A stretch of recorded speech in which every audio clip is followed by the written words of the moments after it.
And the fighting between the house of Shaul and the house of David was long drawn out.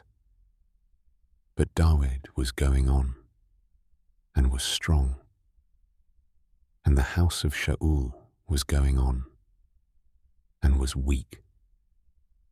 And sons were born to David in Hebron, and his firstborn was Amnon by Ahinoam the Yisraelitess, and his second, Kilab, by Abigail, the widow of Nabal the Carmelite, and the third, Absalom son of Maacah, the daughter of Talmai, sovereign of Geshur, and the fourth, Adoniah son of Haggith, and the fifth, Shephatiah son of Abital, and the sixth, Yithraam, by David's wife Eglah.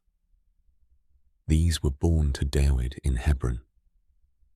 And it came to be, while there was fighting between the house of Shaul and the house of David, that Abner was strengthening himself in the house of Shaul. And Shaul had a concubine, whose name was Ritzpah, daughter of Aiah. And Ishbosheth said to Abner, "Why have you gone in to my father's concubine?" And Abner was very displeased at the words of Ishbosheth, and said, "Am I a dog's head that belongs to Yehudah, that I show loving commitment to the house of Shaul your father, to his brothers, and to his friends today, and have not let you fall into the hand of David, that you charge me today with a sin concerning this woman? Elohim does so to Abner, and more also, if I do not do for David as Yahuah has sworn to him, to cause the rain to pass over from the house of Shaul, and to raise up the throne of David over Yisrael and over Yehudah, from Dan to Beersheba." And he was unable to answer Abner another word, because he feared him. And Abner sent messengers on his behalf to David, saying, "Whose is the land?" saying also, "Make your covenant with me, and see, my hand is with you to bring all Yisrael to you." And David said, "Good, I make a covenant with you. Only one matter I am asking of you. You do not see my face unless you first bring Michal, daughter of Shaul, when you come to see my face." David then sent messengers to Ishbosheth, son of Shaul, saying, "Give me my wife Michal, to whom I became engaged for 100 foreskins of the Philistines." And Ishbosheth sent and took her from her husband, from Paltiel son of Laish. But her husband went with her to Bahurim, going on and weeping behind her. And Abner said to him, "Go, turn back." And he turned back. And Abner had a word with the elders of Yisrael, saying, "In time past you were seeking for David to be sovereign over you. And now do it. For Yahuah has spoken of David, saying, 'By the hand of my servant David, I save my people Yisrael from the hand of the Philistines and the hand of all their enemies.'" And Abner also spoke in the hearing of Benjamin. And Abner also went to speak in the hearing of David in Hebron, all that seemed good to Yisrael, and all the house of Benjamin. And Abner, and 20 men with him, came to David at Hebron. And David made a feast for Abner, and the men who were with him. And Abner said to David, "Let me arise and go, and gather all Yisrael to my master the sovereign, and let them make a covenant with you, and you shall reign over all that your being desires." And David sent Abner away, and he went in peace. And see, the servants of David and Joab came from a raid, and brought much spoil with them. But Abner was not with David in Hebron, for he had sent him away, and he had gone in peace.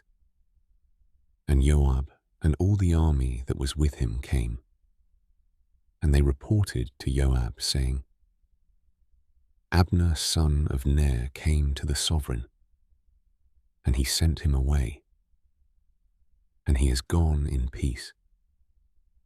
And Joab went to the sovereign and said, What have you done? See, Abner has come to you. Why is it that you sent him away, and he has already gone? You know that Abner son of Ner came to deceive you, to know your going out and your coming in, and to know all that you are doing. Joab then left David, and he sent messengers after Abner, who brought him back from the well of Sirah. But David did not know it. Thus Abner returned to Hebron, and Joab took him aside in the gate to speak with him privately, and there struck him in the stomach, so that he died for the blood of Asahel his brother. And when David heard it afterwards, he said, My reign and I are guiltless before Yahuah forever of the blood of Abner son of Ner. Let it rest on the head of Joab and on all his father's house, and let there never fail to be in the house of Joab one who has a discharge, or is a leper, or who is taking hold of a staff, or falls by the sword, or who lacks bread. So Joab and Abishai, his brother, killed Abner, because he had killed their brother Asahel at Gibon in the battle. And David said to Joab and to all the people who were with him, Tear your garments, gird yourselves with sackcloth, and mourn for Abner. And sovereign David followed the coffin, and they buried Abner in Hebron. And the sovereign lifted up his voice and wept at the burial site of Abner. And all the people wept. And the sovereign sang a lament over Abner and said, Should Abner die as a fool dies? Your hands were not bound, nor your feet put into shackles. As one falls before sons of evil, so you fell. And all the people wept over him again. And all the people came to cause David to eat food while it was still day. But David swore, saying, Elohim do so to me, and more also, if I taste bread, or whatever else, till the sun goes down. And all the people took note of it, and it was good in their eyes, since whatever the sovereign did was good in the eyes of all the people. And all the people and all Yisrael knew that day that it had not been the sovereign's intent to kill Abner son of Ner.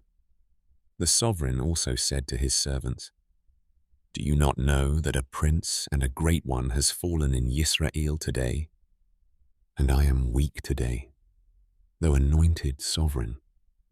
And these men, the sons of Seruiah, are too harsh for me. Let Yahuah repay the evildoer according to his evil.